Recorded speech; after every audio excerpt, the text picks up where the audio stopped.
hormonal agents which we are using in breast cancer for last so many years. So earlier it was begin with tamoxifen in 1977, and then later on, at due course of time, the era came of aromatase inhibitors with the anastrozole in 95, then letrozole in 97, then later on exemestane was approved for this malignancy, breast cancer in advanced stage.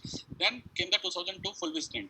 So when I was doing my PG, in those days, fulvestrant dose we were using 250 milligram once in a month after, of course, loading dose. But then the trial came about this fulvestrant increasing dose. That was, I think, confirmed trial, and in that trial, it was found 500 milligram of fulvestrant is better than the 250 milligram fulvestrant every month. So that laid the foundation of a dose of fulvestrant which we are using even today. So this has evolved during my time only, when we entered into the oncology. So dose was changed from 250 to 500, and then around 5 years back from now, 2015, came the palbociclib, which is a newer molecule.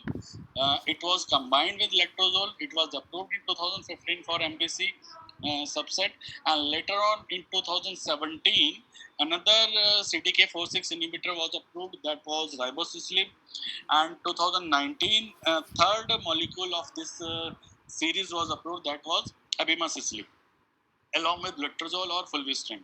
So foundation was these letrozole as well as fulvestrant, and over and above these two, they keep on ending the CDK4/6 inhibitor. So we have three molecules, and we have to decide which one to choose. And out of these three molecules, this is the first in class CDK4/6 inhibitor, that is palbociclib, which was approved first among all the drugs of this series. This is an orally active selective inhibitor of CDK4/6, 4 and 6. It inhibits the cell proliferation and cellular DNA synthesis by preventing cell cycle progression from G1 to S phase. Right. So we'll better understand in another diagram. Where is the picture diagram? It's not there. Anyway, so what is this molecular mechanism of action? Basically, we all know from G1 to S, there is a mechanism of action at this level. G1 to S cell cycle progression. Normally, cell progresses when there is a E2F factor, elongation factor, and this becomes available when retinoblastoma gene, which is a tumor suppressor gene, which is usually in inactive state after phosphorylation, right? When this inactive state is inhibited, when this retinoblastoma gene is inhibited, so this cell cycle arrest occurs. So cells are not able to go from G1 to S. So there is a cyclin D1 which binds to CDK4 and 6 enzyme, these kinase enzyme. So these complex CDK4-1, cyclin D1 and CDK4 and 6, this complex was inhibited by the CDK4/6 inhibitor. And this is the basic mechanism of action of this particular molecule. And as of now, there are these two indications. This is approved in combination with the letrozole for the treatment of post-menopausal women who are estrogen receptor positive, HER2 negative advanced breast cancer as the initial endocrine based therapy for their metastatic disease. So upfront treatment. And second indication is second line treatment. Those patients who have progressed on the first line endocrine therapy. So this is recommended for HR positive, HER2 negative advanced or metastatic breast cancer in combination with fulvestrant, because most of these patients might have used aromatase inhibitor upfront, either letrozole, anastrozole, or exemestane. So they have tried to this with fulvestrant in the second line. So these are the two indications. Later on, FDA has also approved this palbociclib for same clinical subset, but in male breast cancer. We must remember, this is also approved for the male breast cancer, estrogen receptor positive, hormone receptor positive, and HER2 negative male breast cancer. So these are two or three indications of palbociclib. So let us discuss the palbociclib data. In 2015, first this trial came, that was Paloma 1 trial, which was phase 2 study. and it was published in Lancet Oncology by Finn et al. Group, and they have tried its safety and efficacy in combination with letrozole at first line. Patient were treatment naive, advanced hormone receptor positive, HER2 negative breast cancer. Design was 1:1 labelized among uh, uh, uh, letrozole only, and second arm was letrozole plus this experimental drug, that is palbociclib. So primary endpoint in this trial was investigator assessed PFS in intention to treat population. Sample size was good enough. 165 patients were there, and dose was standard we are using today also. 125 milligram given once daily, 3 weeks on, 1 week off, along with letrozole that was 2.5 milligram standard dose once in a day. And the outcome of this trial was there was a reduction of disease progression by 51% as compared to letrozole. So this combination has given median progression-free survival roughly around 20 months and 10 months. So this newer molecule has almost doubled the progression-free survival as compared to letrozole, which was never ever seen before this trial. So the conclusion of this trial was it improved the PFS in a significantly way. After this trial in 2016, another trial came which was phase 3 study, that was Paloma 2. It was done in postmenopausal patients with ER positive HER2 negative breast cancer advanced stage, and inclusion no prior systemic treatment for advanced to first line treatment was there. Prior adjuvant treatment with anastrozole letrozole was allowed if PFS was more than equal to 12 months from completion of therapy. Measurable disease according to RECIST 1.1 or bone only disease, ECOG performance status up to 2 were allowed with adequate organ function. No advanced visceral spread. As we know, visceral crisis, impending failure, liver failure, or bone metastasis with impending paraplegia. In those scenarios, we try to use chemotherapy upfront, but they were excluded out of these who has extensive visceral metastasis. So they were randomized into 2:1. One is experimental palbociclib with letrozole, same dose. So this was randomized trial, phase 3 trial, and treatment were continued until objective disease progression or unacceptable toxicity was there, and crossover was not allowed from placebo to this palbociclib arm. And if we talk about the outcome, they have measured the outcome benefit in terms of median progression-free survival, which was the primary endpoint, and at different time point. When they took the data cutoff point in 2016, it was 14.5 month median progression-free survival with letrozole, and same roughly around 10 months improvement as we have seen in Paloma 1 trial also, that was phase 2 study, and here also we have similar advantage of 10 months. And if we go beyond one more year, the difference was almost maintained. 14.5 months, it increased to 27.6 months. So almost doubled. It has shown more than 10 months. We can say more than a year. So this difference of curve, as we see this progression-free survival curve with palbociclib and letrozole, this difference in outcome is being maintained even after 3 or even after 4 years. 3 to 4 years after beyond, also this difference is being maintained in progression-free survival. So this is the outcome from the extended follow-up. I think this was median follow-up of 46 months. Sorry, this publication is after 36 or 37 months. Although we have now data of a 46 month follow-up also, but this slide is showing particularly 37 months or so. These are showing a different distribution, demographic profile in these two arms. Like non-visceral disease was seen in around 50% of patients in experimental arm, and only this letrozole also equivalent distribution. Bone only metastasis were 20% in both arms. And if we see the outcome by this forest plot, bone only metastases have shown relatively better outcome as compared to visceral disease. So visceral disease was also included, whosoever was not having visceral crisis. And treatment free interval more than 5 years, more than 10 years were also taken into account. Those patients who have more than 10-year treatment-free interval was better with this drug, better responding. Age-wise, both age group more than 65, less than 65, both were responding, and based on metastatic site also all were responding. Apart, it was irrelevant, irrespective of metastatic sites, whether 2 or 3 sites were there. So this was the basic demographic profile of PALOMA-2 trial.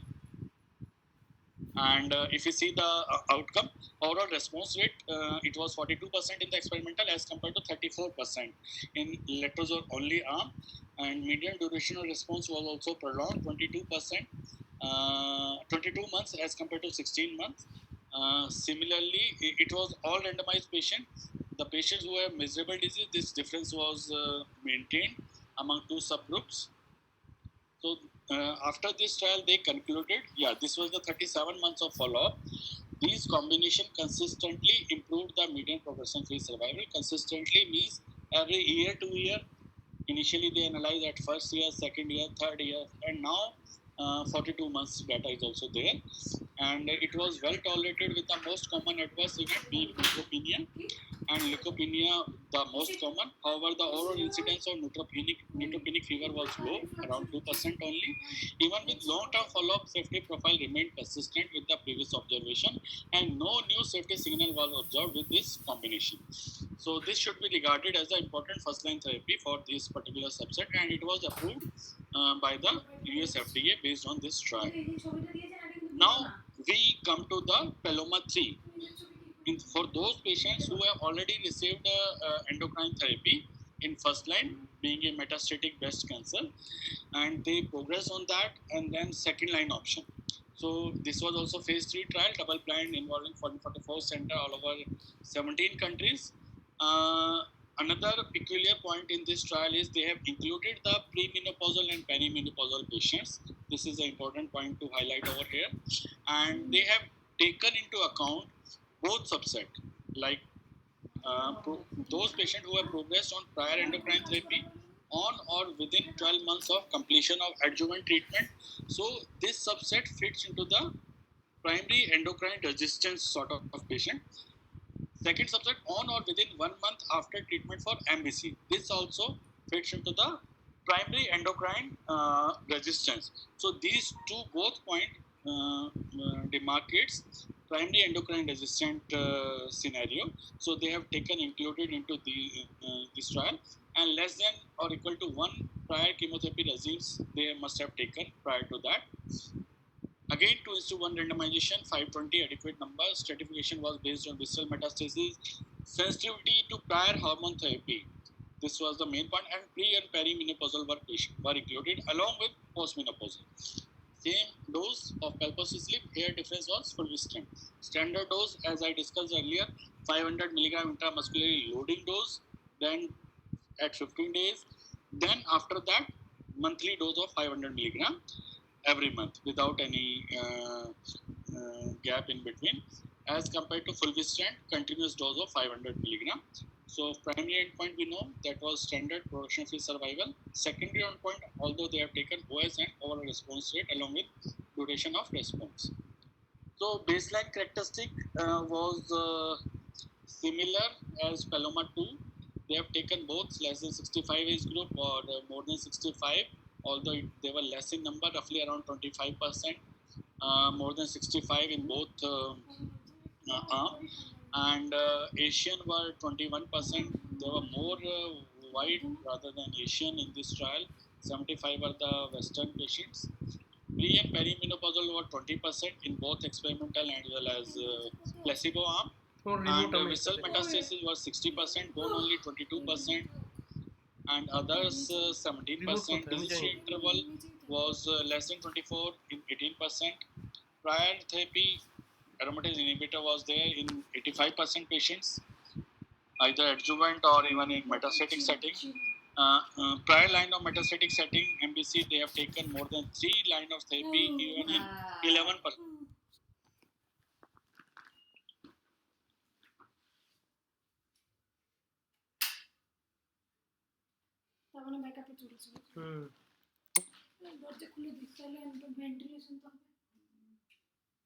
ফ্যানটা কি high speed?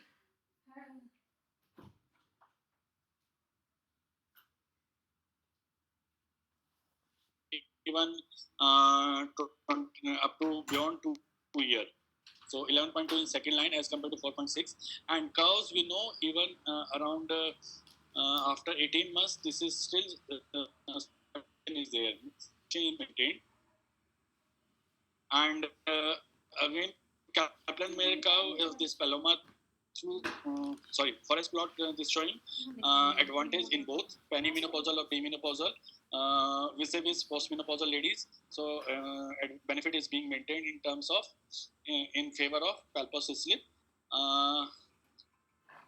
Other subgroup analysis, visceral or non-visceral, different benefit is maintained. Previous endocrine therapy they have received, so there also there is a benefit in favor of palposcillin. So previous chemotherapy also shown benefit. PIK3A status, positive or negative. This is also important point. As we know, new data is coming up, has come about. I think that is Solar One trial, like patient.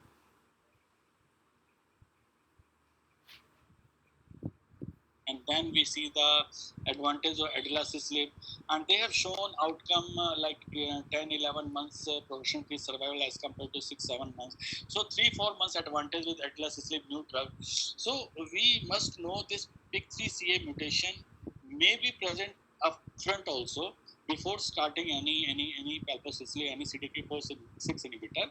So MBC patient, if we go for analysis, they may have PIK3CA mutation upfront. But someone, if asked question why not to use PIK3CA, because outcome wise, if you see, palposcillin outcome is far better than PIK3CA inhibitor. Like we are seeing response in terms of 2 year or 3 year, and in that trial we are seeing only 10 months or so. So advantage of PIK3CA mutation PIK3CA inhibitor is in next line after failure of CDK4/6 inhibitor.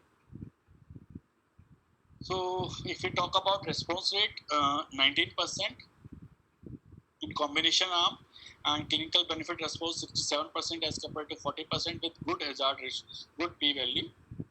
So to conclude, in Paloma 3 trial, they have concluded this combination has significantly improved median progression-free survival compared to placebo arm.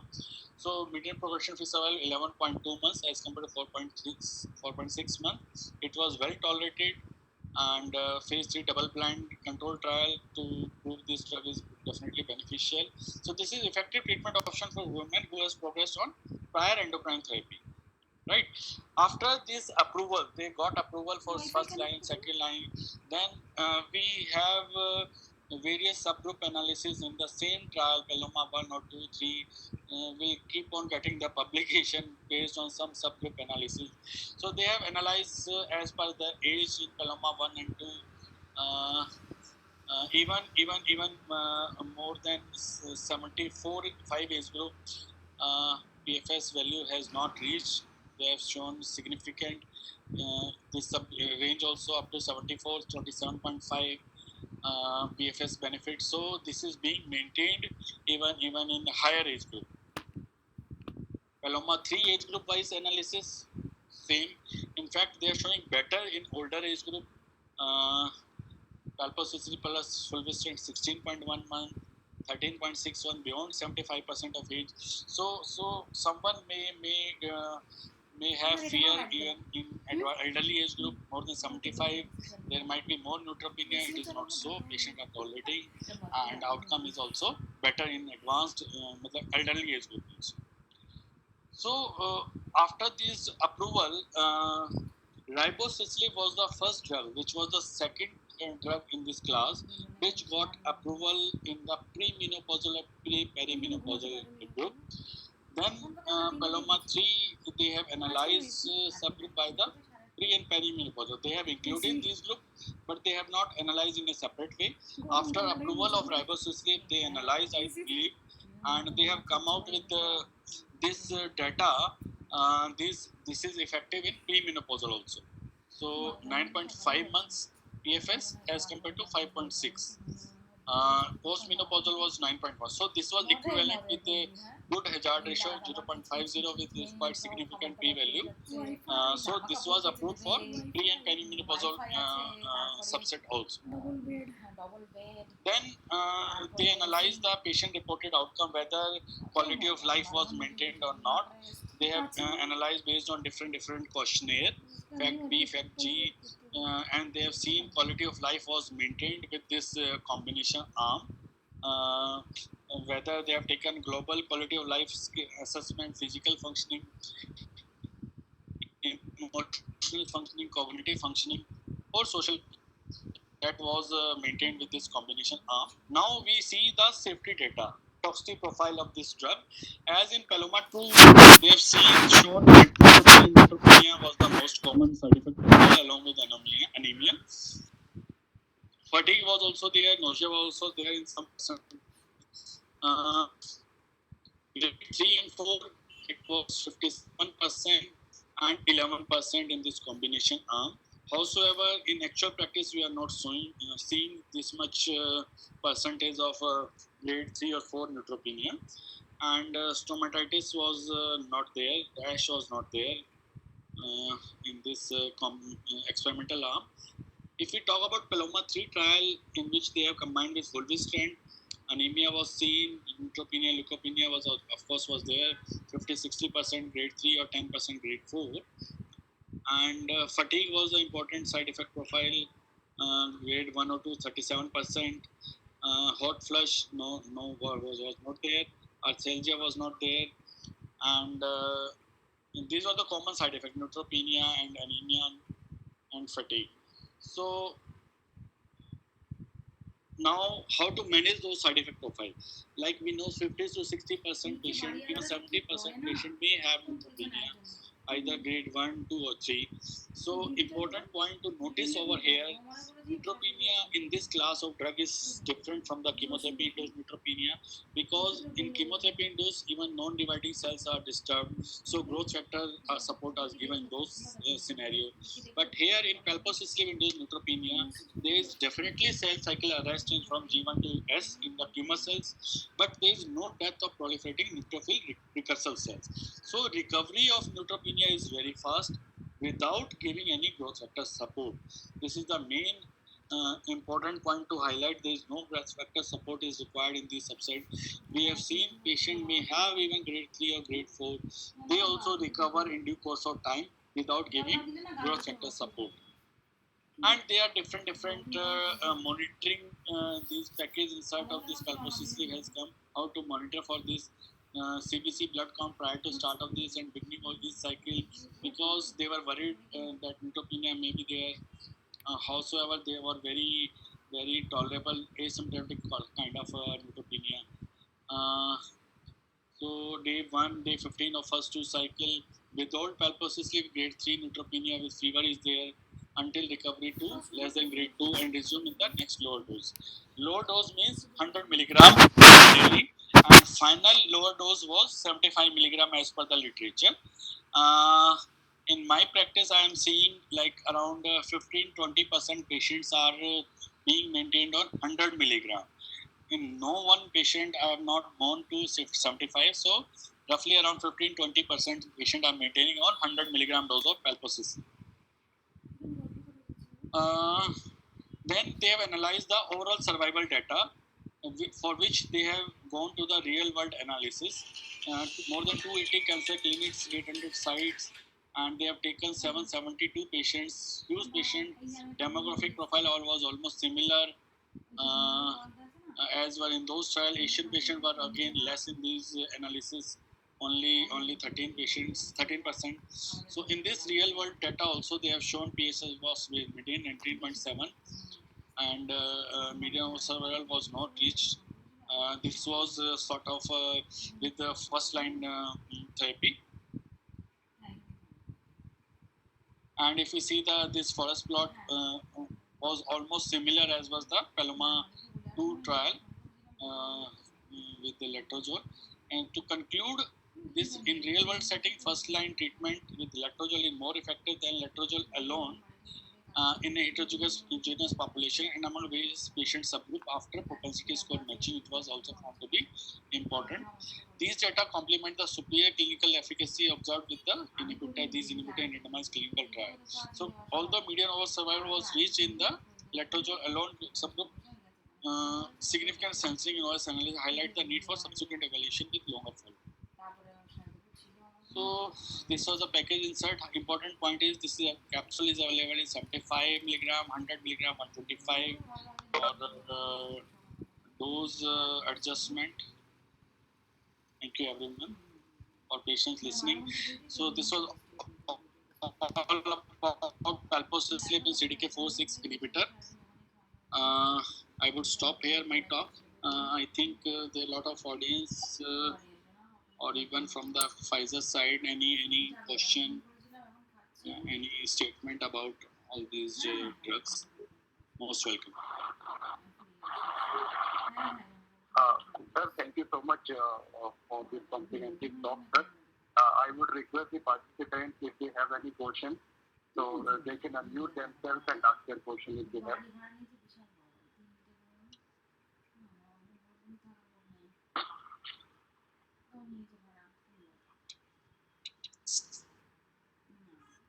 If anyone has any question, you can either raise your hand or you can put your question in the chat box also, or you can unmute yourself as well.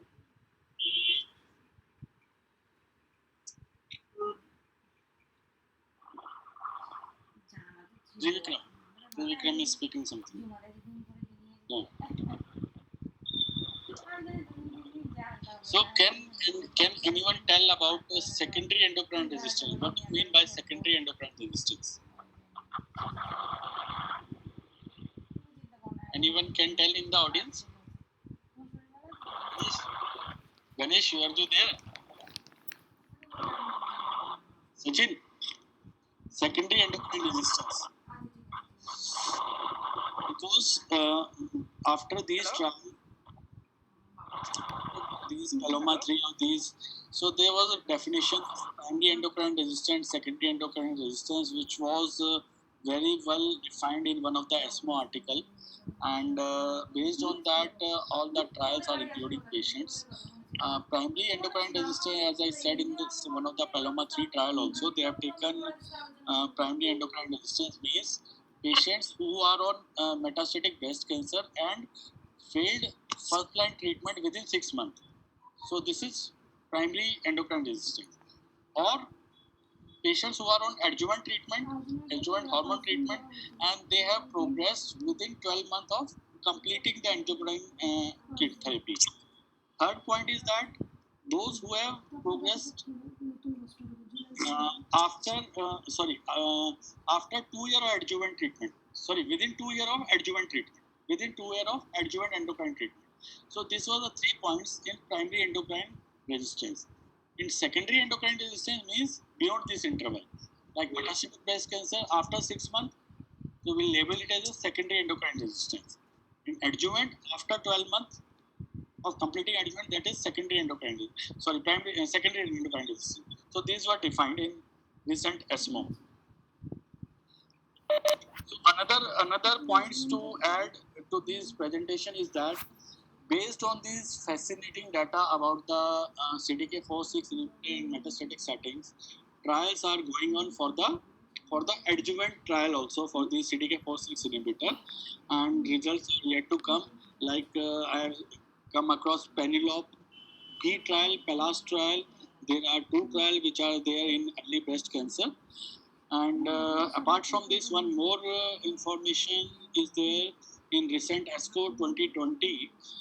There was a publication, I would say publication, but that was discussed, that was Pearl trial. So question from my side is to the Pfizer medical oncology team, medical advisor team. In Pearl trial, they have shown CDK4/6 inhibitor vis-a-vis chemotherapy. So they have given capecitabine in those patients as compared to palbociclib with letrozole. And they have shown median progression-free survival is almost similar, roughly around 24 months or so in capecitabine arm also and palbociclib arm also. So they have shown to be equivalent. So this was surprisingly from my side at least. Any comment from the anyone regarding that? Sushil, medical advisor from your side?